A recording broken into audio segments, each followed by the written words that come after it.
Labadiena, esu Ingrida Jaselskytė. Norėčiau pristatyti naują vakarų Lietuvos medicinos produktą – video naujienos. Kava – gėrimas, be kurio daugelis neįsivaizduoja žvalaus ryto.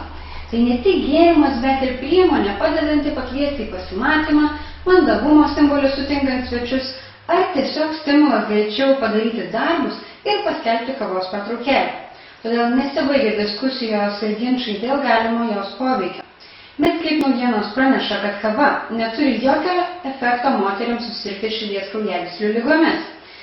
Dažniausiai moksliniai tyrimai šiuo klausimu prieštarauja vieni kitiems, todėl ispanų mokslininkai atliko tyrimą.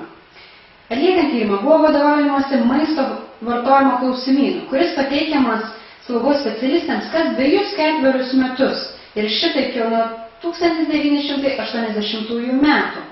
Tyrimo autoriai per 2 metus peržvelgė 11 697 moterų dirbančių slaugos specialistėmis duomenis. Per visą laikotarpį mirė 1159 moterys, 579 iš jų dėl širdies kraujagyslių ligų. Tačiau nenustatyta jokio efekto, jokio ryšio tarp kofeino suvartojimo ir bendro mirtingumo nuo širdies kraujagyslių ligų. Patys autoriai nebejoja dėl tyrimų duomenų tikslumo, tačiau mano, kad slaugos specialistės išmanydamos apie ligas ir sveiką gyvenseną yra specifinė populiacijos dalis. Todėl tyriant bendrą populiaciją reikėtų į tai atkreipti dėmesį. Taigi, 1 ar 3 puodeliai kavos. Šių metų birželio mėnesio American Society for Nutrition žurnale paviešintas mokslinis darbas, kuriame tyrimo autorė Elle Chernecke teigia, kad nenustatytas ryšys tarp kavos vartojimo ir rizikos susirgti hipertenziją net jei per dieną išgeriama nuo 1 iki 3 puodelių kavos. Kitame tyrime, trukusiame net 10 metų, dalyvavo 34 670 moterų.